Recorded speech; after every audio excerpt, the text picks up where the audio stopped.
Bueno, pues la idea de poner en marcha esta iniciativa sobre el santuario de Toloño no es otro que el de acercar a la gente de la zona y a los vecinos de la Bastida, propiamente dichos, un poco la historia de este monasterio, en qué época fue construido, qué monjes lo habitaron, de qué otros monasterios dependía, cuándo dejó de ser habitado, los motivos, el tipo de vida que se llevaba allí en el monasterio, las adversidades climatológicas que existían, pues un poco este tipo de cosas. Y para ello, pues bueno, a modo de iniciar un poco este trabajo, he intentado recabar información al respecto en diferentes libros. He buscado también información en la Biblioteca Nacional, en noticias que salían en prensa, en diversos periódicos de la época.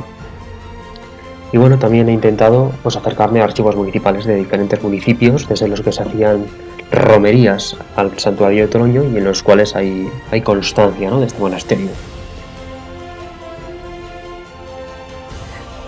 Bueno, pues para empezar haremos una pequeña aproximación histórica. Tenemos que tener en cuenta que el monasterio fue construido durante los siglos XIII o XIV. La fecha exacta tampoco se sabe con absoluta seguridad. Se trata de una construcción en sillería arenisca bajo la orden del obispo de Calahorra, Juan de Guzmán, que es quien ordena esta construcción. Y este monasterio pasó a depender, fue asignado al monasterio San Miguel del Monte. En cuanto a una serie de fechas importantes, la primera que debemos acudir es a 1419. En esta fecha, tanto el monasterio de Toloño como el de San Miguel del Monte pasaron a depender de otro monasterio, el monasterio La Estrella, situado en San Asensio, provincia de La Rioja, actualmente. En 1422, otra fecha importante, el monasterio es cedido a la diócesis de Calahorra. Su entonces obispo, que era Diego López de Zúriga, cede su administración a la Hermandad de la Divisa, de la cual hablaremos posteriormente.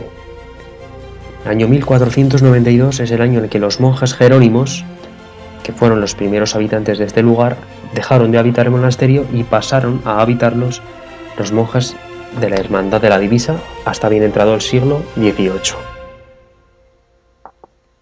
Otra fecha importante, sin lugar a dudas, que además será determinante para la vida que llevará el monasterio, será la de 1678. En esta fecha es construida la primera nevera, que, como también veremos posteriormente, será un determinante fundamental para el mantenimiento, la obtención de recursos económicos para mantener en pie el monasterio. En el año 1705, también en relación a las neveras, se construye la segunda nevera tras comprobar que era un negocio rentable y que además proporcionaba recursos económicos.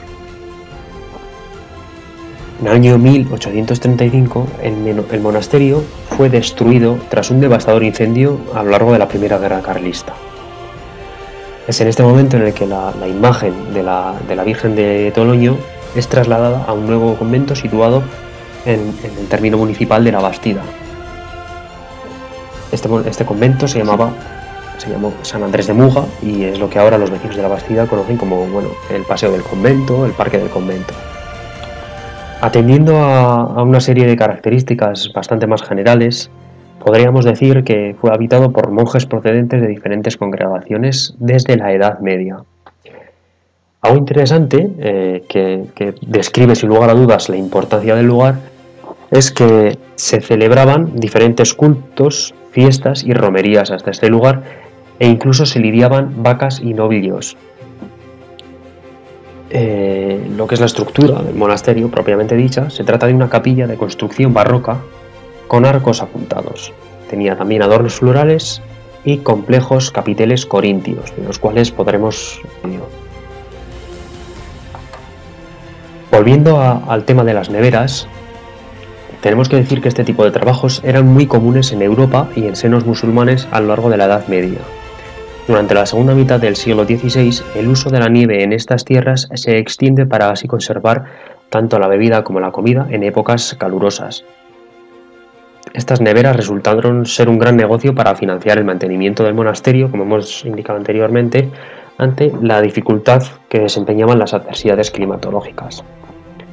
Gracias a esto podemos pensar que la vida del monasterio, gracias a este negocio, a esta fuente de ingresos, se pudo prolongar algún año más.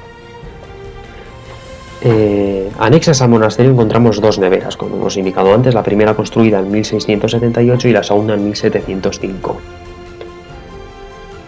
Podemos hablar de una descripción y se trata de unos hoyos circulares de gran profundidad, y en cuanto a la gestión de las mismas se encargaban los ermitaños del santuario, los cuales tenían un gran protagonismo en la vida del día a día. Bueno, ¿y por qué decimos que resultaba un gran negocio? Bueno, cada arroba de nieve, que equivale a 11 kilos y medio, se llegó a vender a 24 maravedíes, que era la moneda de cambio de la época, ¿no? Y bueno, aunque el precio podría fluctuar en función de la demanda de cada momento en el que se vendía, normalmente solía rondar alrededor de los 24 maravedíes. Claro, ¿quiénes eran los clientes? Bueno, también hemos dicho antes que íbamos a hablar más tarde de la Hermandad de la Divisa. Y es que la Hermandad de la Divisa era una serie de municipios que podríamos considerar como una mancomunidad, que es lo que conocemos actualmente como una agrupación de municipios. Pues entonces la Hermandad de la Divisa era también una agrupación de municipios. El periodo en el que se hacía este negocio, este intercambio de la nieve por moneda, por dinero, hay documentos que dicen que se comenzaba a vender el Domingo de Ramos y se prolongaba hasta la campaña de vendimias.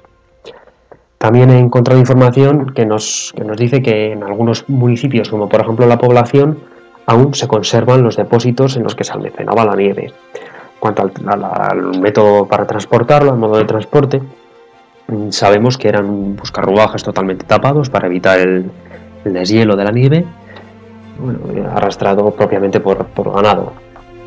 Haciendo un poquito más de hincapié en la Hermandad de la Divisa, podemos decir que en un principio estaba compuesto por los municipios de La Bastida, Salinillas de Buradón, Ocio, Berganzo, Peñacerrada y Treviño. Posteriormente se suman otra serie de municipios como por ejemplo San Vicente de la Sonsierra, Haro, Miranda de Ebro, Briñas, Briones y Angunciana. Además de estos municipios, pues había otra serie de monasterios que pertenecían a la Hermandad de la Divisa, como La Estrella, Herrera o San Miguel del Monte. Resulta interesante también hablar sobre la distribución del monasterio, cómo era la estructura, cómo estaba distribuido, qué tipo de alojamiento, de qué tipo de alojamiento se trataba. Y en diferentes archivos y libros escritos, e incluso hemeroteca del periodismo de la época, encontramos que se encontraba compuesto por una iglesia, un camarín y una sacristía. Disponía también de un retablo mayor, dos colaterales y otro más en el camarín. Disponía también de 22 aposentos, 5 cocinas.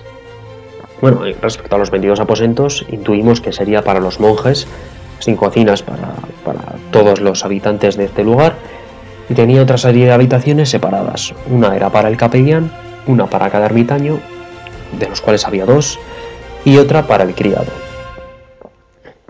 También disponía de una sala bastante capaz para la celebración de las juntas de la divisa. A continuación, pues os muestro una serie de imágenes tomadas por mí mismo e incluso obtenidas de diferentes fuentes, principalmente de la red.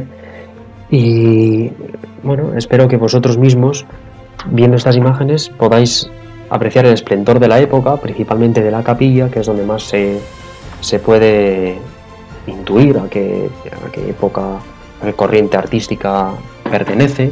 Como hemos dicho antes, es una capilla barroca y demás. Y bueno, pues veremos una serie de imágenes para un poco entender toda la realidad del momento, la realidad histórica de aquel momento, como la realidad en la que se encuentra en la actualidad. Una situación de total deterioro, de total ruina del inmueble, y bueno, que demuestra la absoluta e inminente necesidad de actuar por lo menos conservar lo poco que queda, ¿no?